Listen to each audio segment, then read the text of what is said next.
Si hay algo que hace muy bien Netflix es arriesgarse en la animación.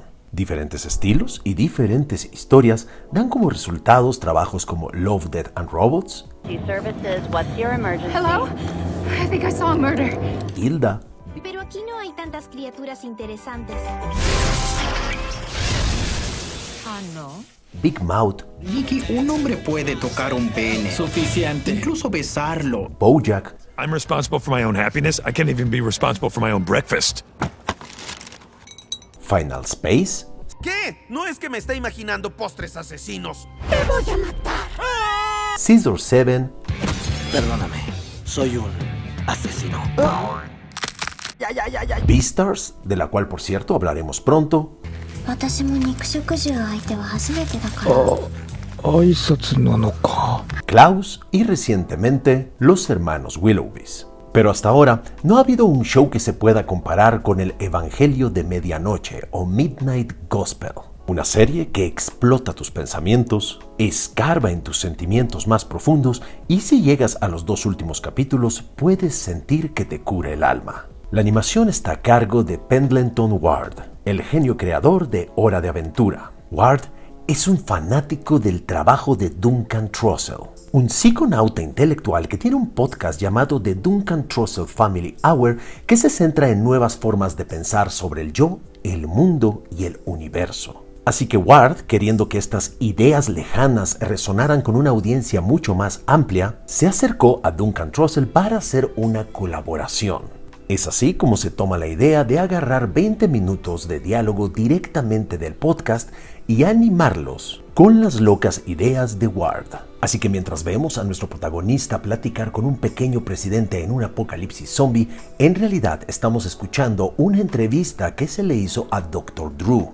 O mientras vemos a un extraño pescado con cuerpo de hombre rescatar gatitos, en realidad estamos escuchando una entrevista a un hombre que estuvo 18 años en la cárcel. El gran problema de esta serie al que nos enfrentamos como audiencia es que parecería que son un montón de divagaciones pseudointelectuales, ideas aleatorias sobre la vida que nos quieren ilustrar. En otras palabras, en muchos momentos uno pensaría que esta es una obra abstracta, pero no. Lo que escuchamos y lo que vemos está conectado. Por ejemplo, en el capítulo 1, mientras el pequeño presidente está matando zombies, está hablando de que las medicinas matan gente y que también los vuelven zombies. En otras palabras, lo que vemos ilustrado es una analogía de lo que se está diciendo. Por poner otro ejemplo, en el capítulo 2, mientras nuestros protagonistas están hablando sobre rendirse a la muerte, vemos cómo son convertidos en carne y todo este trabajo crea otro problema para nosotros los espectadores. Hay tanta verborrea y hay tanta acción y movimiento en todo momento que es muy difícil concentrarse en todo lo que está sucediendo. Es demasiada información para poder digerir en solo un momento. O como vulgarmente le decimos, está demasiado fumado todo lo que sucede. Pero no es que esté demasiado fumado, es que son tantos conceptos en tan poco tiempo que es muy difícil procesarlos todos. Midnight Gospel es una serie que hay que ver porque es un trabajo visualmente impresionante y emocionalmente hermoso. Nuestro protagonista es Clancy, tiene 44 años y su hermana Sarah le prestó dinero para comprar una máquina que lo hace entrar en universos simulados. Él escoge un planeta, escoge un avatar y entrevista seres muy interesantes para su podcast espacial.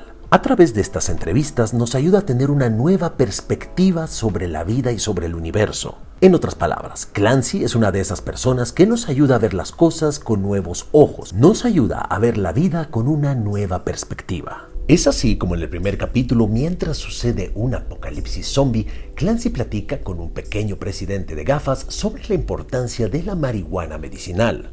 Se tocan temas como sobredosis, paranoia, el combo de la muerte, de que hay que aceptar la realidad en sus propios términos. Mientras nuestros protagonistas van escapando de la amenaza que los persigue, usan una analogía de un elevador para referirse al efecto de las drogas. Se habla del budismo, de la práctica de la conciencia. Y con una canción nos recuerdan que primero nacemos, luego morimos y nos la pasamos llorando. En el capítulo 2, en el planeta payaso, se habla sobre el ciclo de la vida. Mientras nuestros protagonistas van a una fábrica de carne, se expande nuestra conciencia sobre el miedo a morir, sobre lo liberador que es aceptar nuestra muerte, sobre los momentos de rendición, cómo muchas veces necesitamos de la miseria de la vida para darnos una razón de ser. Se habla del ego enfermo, se tocan las ideas espirituales de Ram Dass, se habla del amor y de qué tan feliz puedes hacer a una persona, pero sobre todo de cómo el dolor es la medicina que cura nuestro alma.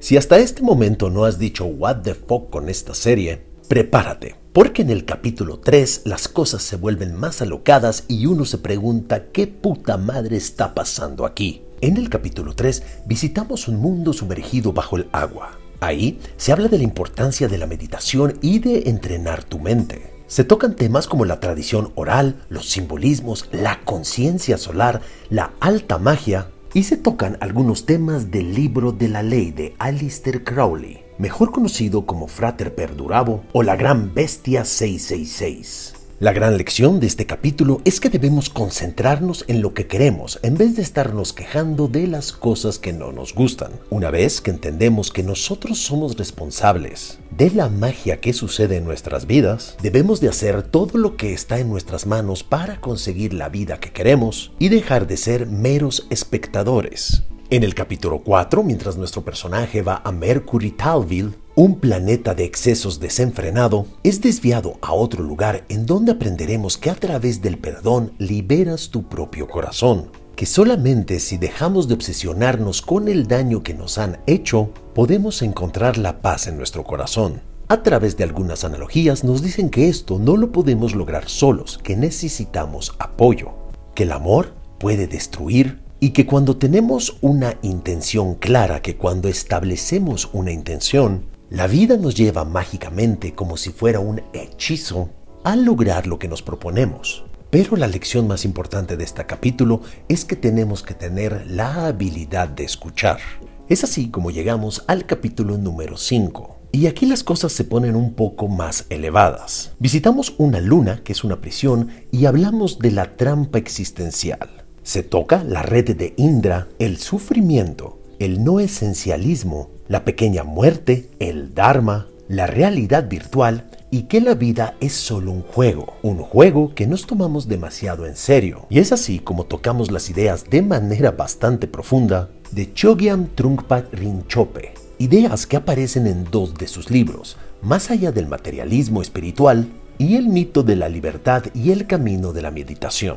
Lo más impresionante es que estos conceptos bastante elevados son explicados de una manera bastante simple. Conceptos tan profundos que si te pones a pensar en ellos y a desarrollarlos, realmente te explota la cabeza. Para ser honestos con ustedes, en muchos momentos esta serie me recuerda al libro El mundo de Sofía, de Jostein Gaarder.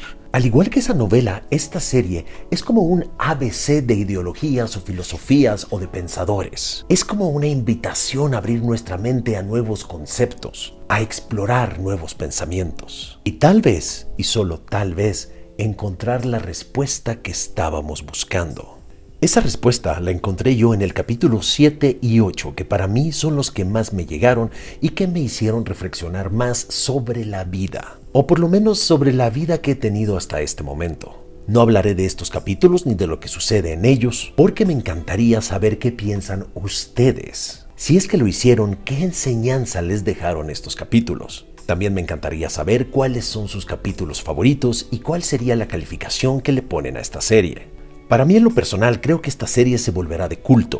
Por momentos siento como si Hora de Aventura y Rick and Morty hubieran tenido una orgía y este es el hijo que salió de dicha unión. Me gusta mucho la analogía de que nuestro protagonista va coleccionando zapatos porque benditos sean los pies que pueden caminar por este camino. Esta analogía de ponerte en los zapatos del otro y entender la vida desde esa perspectiva me parece genial. Así que comunidad, si les gustan los temas filosóficos y los temas psicodélicos, definitivamente Midnight Gospel, el Evangelio de Medianoche, es para ustedes. Lo que sí les recomendaría es que no se echaran los 8 capítulos de una sentada. Creo que esta es una serie para ver un capítulo, pensar sobre lo que se habló, investigar sobre el tema si es que te hizo ruido y al día siguiente u horas después retomar la serie con otro capítulo y repetir el proceso.